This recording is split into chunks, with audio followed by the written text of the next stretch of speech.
মাত্র 10 মিনিট সময়ে কিভাবে ঘরে থাকা সামান্য কিছু উপকরণ দিয়ে ক্রিসপি চিকেন ফ্রাই তৈরি করা যায় সেই রেসিপিটাই আজকে আমি আপনাদের সাথে শেয়ার করব। আশা করছি ভিডিওটি আপনাদেরও ভালো লাগবে, তো চলুন রেসিপিটা দেখে নেই। আমার মেয়ে চিকেন ফ্রাই খাওয়ার জন্য জেদ করছিল, তো আমার ঘরে চিকেন ছিল না, চিকেন উইংস ছিল, আর আমি সেটা দিয়েই আজকে চিকেন ফ্রাইটা করব। তো আমি এখানে কিছু উইংস নিয়ে নিয়েছি এবং সেগুলো আমি ভালোভাবে কেটে নিয়েছি, আর আমি কেটে নিয়েছি উপরের অংশটুকু, আর বাকিগুলো নাই। আর চিকেন উইংসের এই অংশটুকু ফ্রাই করলে কিন্তু অনেকটাই চিকেন লেগ পিসের মতোই লাগে। তো আমার মেয়েকে আমি ফ্রাই এভাবেই করে দিই, তো ভাবলাম আজকে আপনাদের সাথে শেয়ার করি আর কি। তো আমি চিকেনগুলো এখানে ভালোভাবে ধুয়ে পানি ঝরিয়ে নিয়েছি। তারপরে 1 চামচ রসুন বাটা, 1 চামচের একটু কম আদা বাটা হবে, আর 1/2 চামচ জিরা বাটা দিয়ে আর কি মশলাগুলো নিয়ে নিতে হবে। এরপরে আমি লাল মরিচের গুঁড়া, এখানে ঝালটা আপনারা আপনাদের টেস্ট অনুযায়ী দিতে পারেন। এরপর লবণও দিয়ে দিলাম।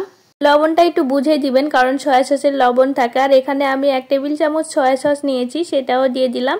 এরপরে এখানে গরম মশলার গুঁড়া আর কি যেটা কিনা পাওয়া যায় সেটাই দিয়েছি। আর এরপরে 1 ফালি লেবু চিপে আর কি দিলাম। আর লেবুটা একটু দেওয়ার চেষ্টা করবেন, কেননা আমি এই চিকেন ফ্রাইয়ে ডিম ইউজ করব, আর লেবুটা দিলে অনেকটাই গন্ধটা চলে যাবে, এজন্য লেবুটা দেওয়ার চেষ্টা করবেন। এবার মশলার সাথে চিকেনগুলো ভালোভাবে মেখে নিতে হবে, আর একটু সময় নিয়ে একটু মেখে নেবেন ভালোভাবে, যাতে চিকেনের সাথে মশলাগুলো একদমই মিশে যায়। তো আমি এইভাবে কিছুক্ষণ মেখে নিয়েছি। আর হ্যাঁ, একটু খেয়াল করবেন চিকেনটা ধুয়ে নেওয়ার সময় যাতে চিকেনে পানি না থাকে। তো আমি এখানে মেখে নেওয়ার পরে একটা ডিমও দিয়ে দিলাম। আর এখানে আমি 1 বাটি আর কি 1 কাপের মতো ময়দা নিয়েছি, সেটার আমি একবারই সবগুলো দিব না, আমি আস্তে আস্তে অ্যাড করব আর দেখবো লাগে কিনা। তো আমি অল্প একটু দিয়ে নিলাম, দিয়ে এখন ভালোভাবে মেখে নিচ্ছি। আর আমার কাছে মনে হচ্ছিল যে আর একটু লাগবে, তো আমি আবারও দিয়ে দিলাম একটু। আপনারাও এভাবে বারে বারে অ্যাড করার চেষ্টা করবেন, কারণ একবারে দিলে অনেক সময় হয়ে যায় কি একটু শক্ত শক্ত হয়ে যায়। তো এরকম শক্ত শক্ত চাইতে এরকম মাখা মাখা হলে কিন্তু অনেকটাই ভালো লাগে আর ক্রিস্পি হয়। তো দেখেন আমার মেখে নেওয়া শেষ, এখন আমার আর কি ফ্রাই করে নিব।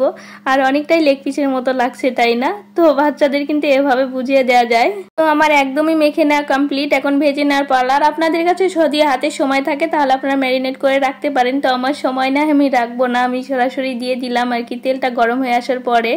আর তেলে দেওয়ার সময় খেয়াল রাখবেন যাতে একটার সাথে আরেকটা লেগে না যায়। তো আমি যেহেতু কড়াইয়ে দিয়েছি তাই এরম চাইতে বেশি দিলাম না। আর যদি লেগেও যায় তাহলে একটা কাঁটা চামচ দিয়ে এভাবে খুলে নেবেন, না হলে কিন্তু পরে আর কি খুলতে চায় না, এজন্য আগে খুলে নেওয়াই ভালো। যখন দেখবেন নিচের দিকে লালচে হয়ে গেছে আর কি শক্ত হয়ে গেছে, তখনই উল্টে দিতে হবে, না হলে কিন্তু ময়দাগুলো খুলে যাওয়ার সম্ভাবনা থাকে, তাই শক্ত হলেই উল্টে দিবেন।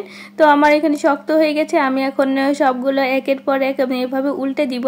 তো এরপরে কিন্তু আমি পরের বারও ওইভাবেই উল্টে দিয়েছি। তো একটু দেখবেন, আর চুলার আঁচটা কিন্তু একদমই স্লো রাখতে হবে। আর সিদ্ধ যখন হয়ে আসবে তখন একটু কাঁটা চামচ দিয়ে চাপ দিলেই বুঝতে পারবেন যে সিদ্ধ হয়ে গেছে। এই তো দেখেন আমার চিকেন ফ্রাইগুলো একদমই রেডি, এখন উঠিয়ে নিব। আর কত অল্প সময়ে একদমই ঘরে থাকা উপকরণ দিয়ে হয়ে গেল, তাই না? চাইলে আপনারাও এইভাবে ট্রাই করতে পারেন। তো দেখেই বোঝা যাচ্ছে কিন্তু কতটা ক্রিস্পি হয়েছে। খেতেও কিন্তু অনেক মজা হয়েছিল, একদমই দোকানের মতো। তো মেয়েকে আমি এখন খেতে দিব। আর আমার এই রেসিপিটি ভালো লাগলে অবশ্যই পাশে থাকবেন। আল্লাহ হাফেজ।